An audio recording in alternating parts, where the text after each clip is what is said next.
Hello, I am Pramod Kumar. Today our subject is accountancy. Our chapter is accounting ratios, and today we will discuss part 6 of 6. We have divided this chapter in 6 parts and this is the last part. We have already discussed 5 parts. Under this part 6 of 6, we will discuss various profitability ratios, right? Profitability or financial performance, it comes mainly out of the P&L statement, right? Profitability ratios mainly arise out of profit and loss statement, and profitability ratios are calculated to analyze earning capacity of a business. What is the earning capacity of a business? And where from this earning capacity come from? It is the outcome of utilization of resources employed by the business enterprise.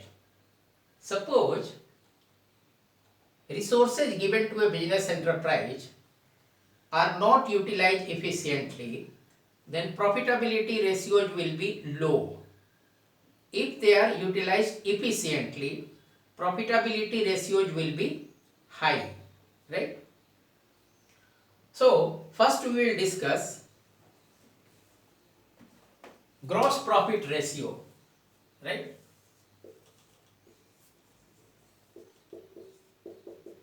GP ratio, gross profit ratio. So what it is, gross profit ratio? This we calculate to have an idea of gross margin.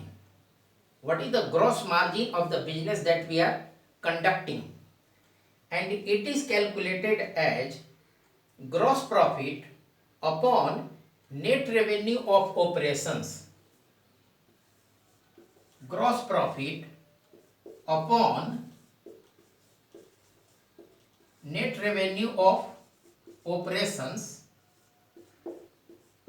into 100, right? So suppose gross profit is 15 and net revenue from operations, revenue of operations is 100. If that is 15 and this is 100, so we come to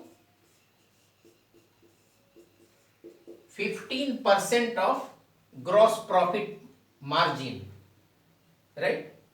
So gross profit ratio is, here it is 15 upon 100 or 15%, right? It is a ratio of gross profit to net revenue of operations. What net revenue we get out of operations. So it indicates gross margin on sale of products. What is the gross margin that we are getting on sale of products? Here it is 15% in this example. It also indicates margin available to cover operating, non-operating expenses. It also expresses, what does it express?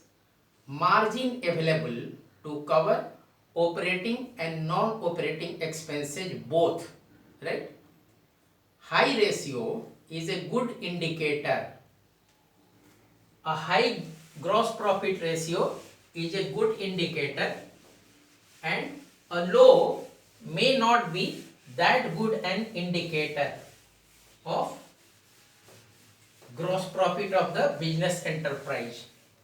The second ratio that we will discuss is operating ratio, right?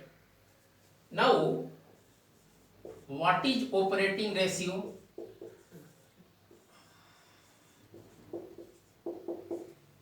We will discuss operating ratio, right? Operating ratio we discuss to analyze what for? What is the purpose to discuss this? To analyze cost of operations in relation to revenue from operations, right? operating ratio. What are the cost of operations in relation to revenue from operations? And the ratio is calculated as cost of revenue from operations plus, what do we add here? Cost of revenue from operations we have got, and we add here operating expenses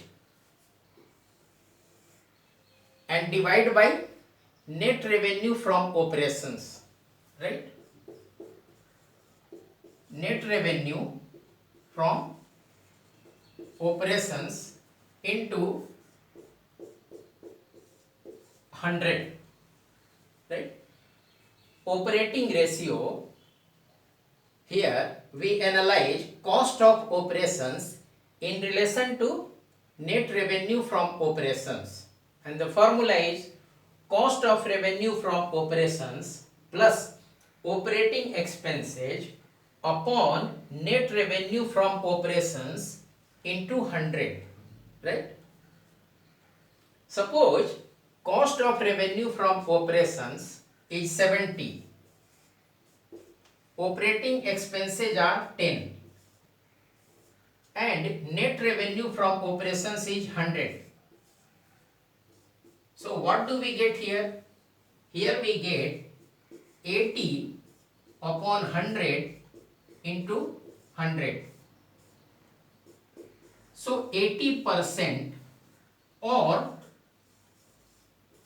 80 upon 100 is the operating ratio, right? Cost of revenue is 70, for example, operating expenses are 10 and net revenue from operations is 100. So it comes to, operating ratio comes to 80% or 80 upon 100, right? Operating ratios include office expenses, selling expenses, distribution expenses, depreciation, employee benefit expenses. It is very simple. If you operate, you incur these expenses. If you don't operate, you don't incur these expenses. Operating, when you operate, if you are not operating, you are not incurring operating expenses like office expenses, depreciation, selling expenses, distribution expenses, employee benefit expenses. If you don't operate, you don't incur those expenses. If you operate, you incur those expenses. That is why they are called operating expenses, right? Cost of operations determined by excluding non-operating expenses and non-operating income, because we are talking of cost of operations, not of non-operations. Suppose there is a fire in the factory and there is a loss of 50,000 rupees, or there is some gain on some speculation of 20,000 rupees. So those are not coming from operations of the enterprise.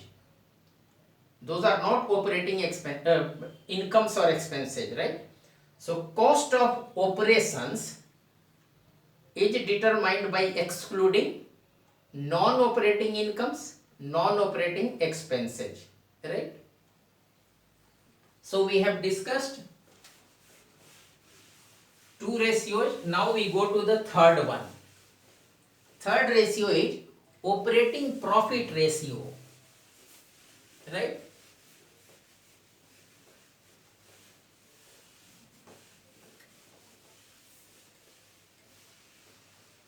So what is operating profit ratio? It reveals operating margin. Operating profit ratio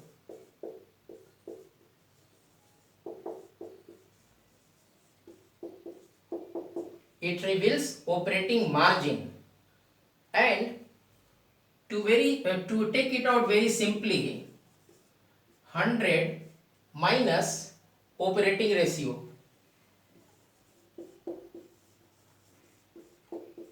So what was our operating ratio? 80. So 100 minus 80 is equal to 20. So operating profit ratio is 20 upon 100 or 20%. It's very simple. Before this we have discussed operating ratio, that was 80, right? We had calculated 80. So 100 minus operating ratio is equal to operating profit ratio. It's as simple as that. So 100 minus 80 is equal to 20. So you can say 20 upon 100 or 20%, right? Or we can also calculate it through operating profit upon revenue from operations into 100, right? Operating profit upon revenue from operations into 100. Okay, so this way also we can get that operating profit ratio, right? And what is operating profit? It's very simple. Revenue from operations minus operating cost. What is operating profit? Revenue from operations minus operating cost. That is operating profit. This operating profit ratio throws light on operating efficiency of the business. How efficient operations wise the enterprise is, right? Next we go to the fourth one, that is net profit ratio. So that is very simple, net profit ratio.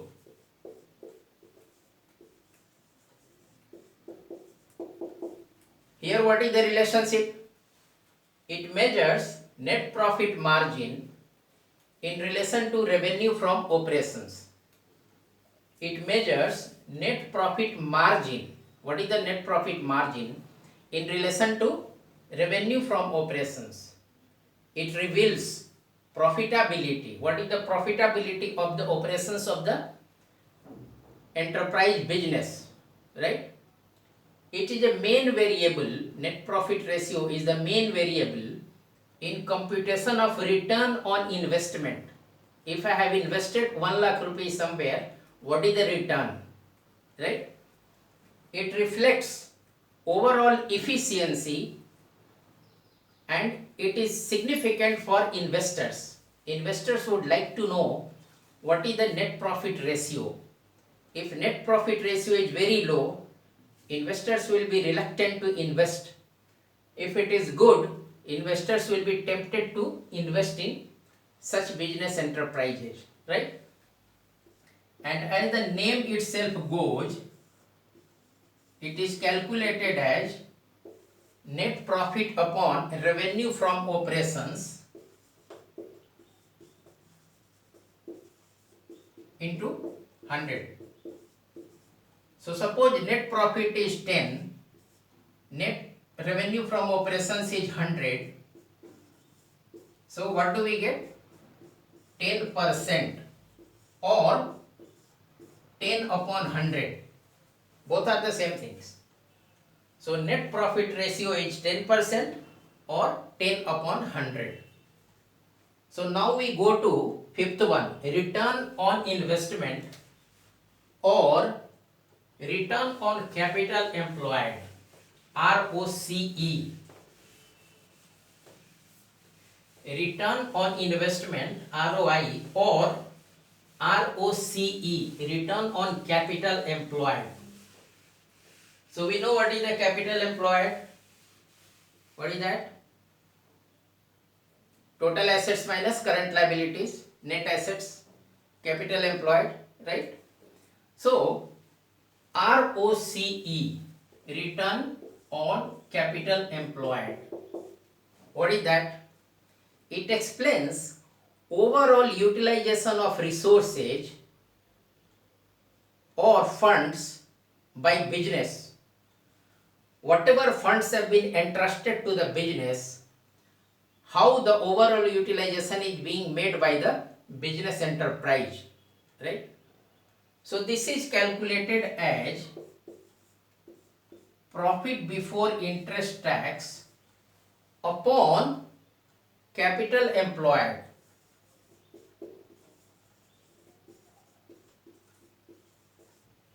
into 100. So suppose profit before interest tax is 20, capital employed is 100.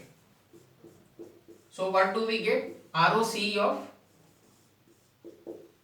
20%, right? Profit before interest tax is 20, capital employed is 100, into 100 is equal to 20%. So return on capital employed is 20%, right? So it reveals efficiency of business in utilization of funds which is used by the enterprise and provided by the shareholders, right? It is a very good measure in inter-firm comparison.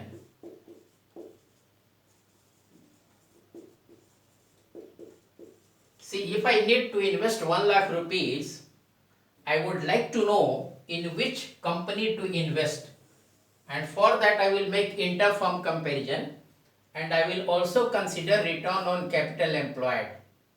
If it is low, I will not be willing to invest.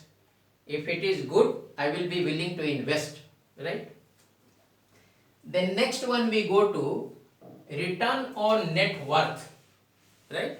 Or return on shareholders funds. Return on net worth or return on shareholders funds.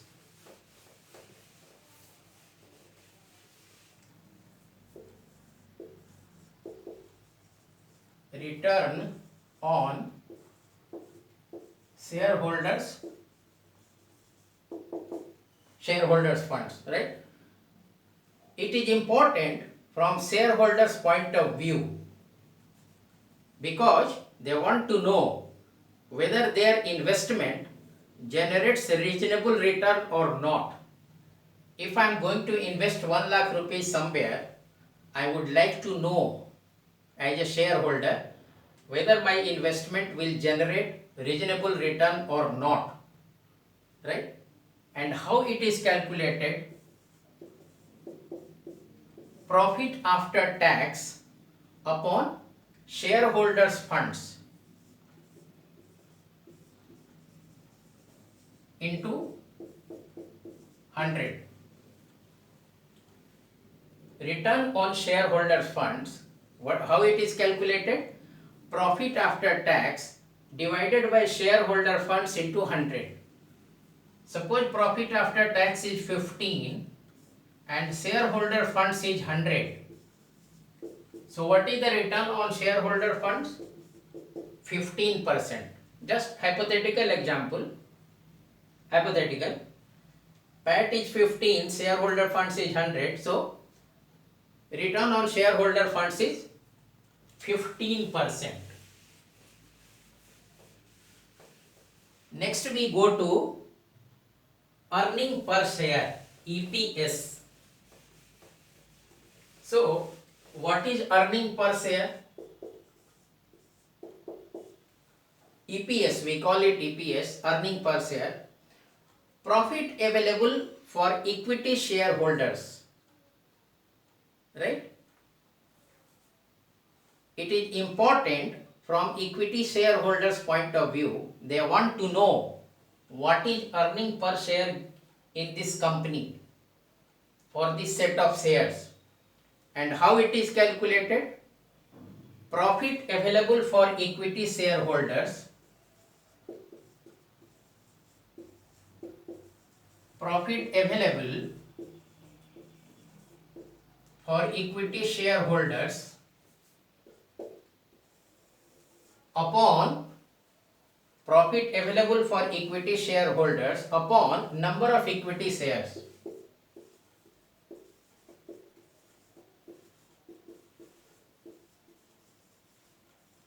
Suppose profit available is 1 lakh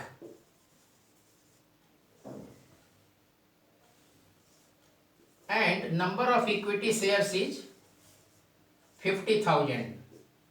So EPS will be, earning per share will be 2 rupees, right?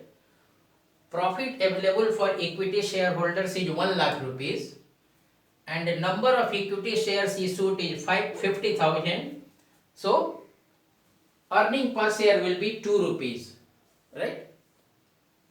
It is very important from equity shareholders point of view. They want to know what is the, if EPS is low, I would not like to invest. If EPS is good, I would like to invest, because that is what I will keep on getting periodically after I invest in those shares, right? Next we go to book value per share.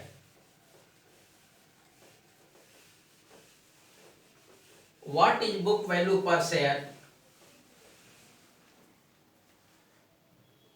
It is equally shareholder funds upon number of equity shares. Equity shareholder funds upon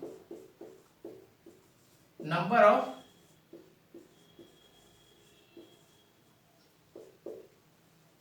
and what is this book value?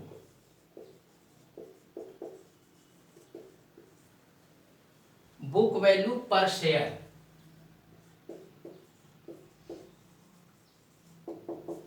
And it is arrived at equity shareholder funds divided by number of equity shares. And how do we know equity? What is equity shareholder funds?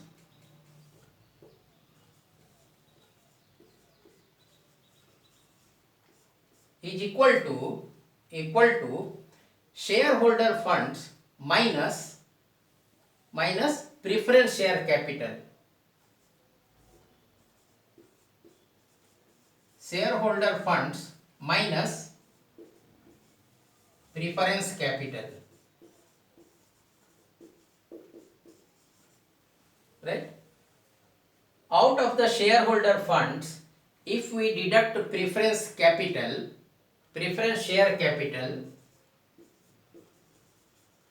then we get equity shareholder funds, right? It is important, book value per share is important from the viewpoint of shareholders, equity shareholders, right?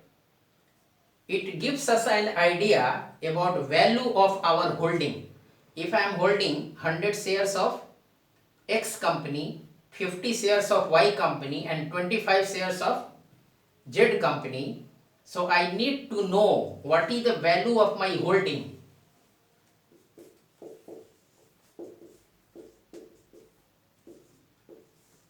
What is the value of my holding? I need to know. These are the company, this is number of shares, and what is the book value. From that I will know what is the value of my holding. I may hold a very large number of shares, but if the book value is very low, that is not of much use. On the contrary, I may hold very low, few number of shares, but if the book value is high, then it is worth. So we have covered book value. Now dividend payout ratio. Dividend payout ratio. As an investor, it is very important for me to know, if I am going to invest in a particular company, what is the dividend payout ratio by this company.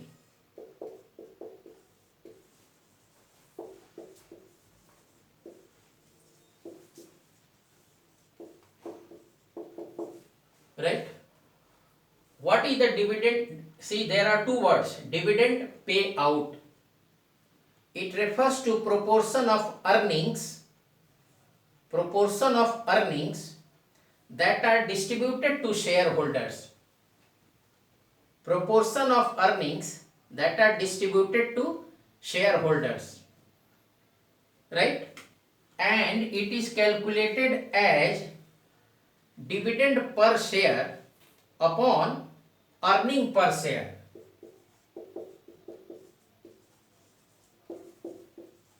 Dividend per share upon earning per share, right? Suppose a company has declared dividend per share of 3 rupees and earning per share is 15 rupees. So it is only giving, its dividend payout ratio is only 20%, right? Though earning per share is 15, dividend per share declared is only 3 rupees, means it is dividend payout ratio is only 20 upon 100 or 20%, right? So it reflects company's dividend payment policy. Suppose I am a company ABC Limited, I declare EPS of 15 rupees, EPS of 15 rupees, but I declare dividend per share of only 3 rupees. It means dividend payout ratio is only 20% of the EPS. It's a very low percentage, right? 80% is being retained by the company, right? It reflects company's dividend policy and growth in owner's equity, right? And growth in owner's equity. See what happens, I am the owner of 100 shares of ABC Limited. If dividend payout ratio is poor, my portfolio will increase very slowly. If dividend payout ratio of that company is high, my investment will grow quickly, right? So next we go to price earning ratio.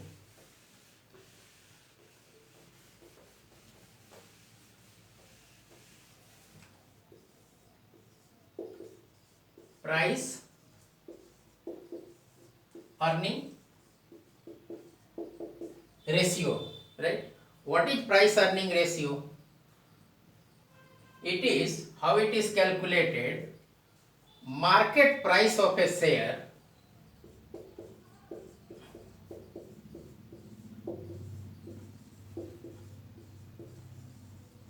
upon earning per share, right? Price earning ratio is equal to market price of a share upon earning per share, right?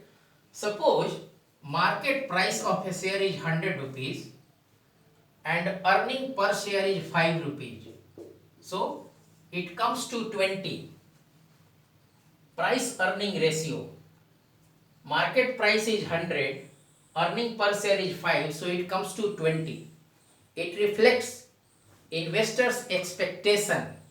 I am an investor in ABC Limited shares, so it reflects investors' expectation about growth in firm's earnings and reasonableness of market price of its shares. How reasonable? Its market price is, shares of ABC Limited, right? Price earning ratio, it varies from industry to industry and also from company to company.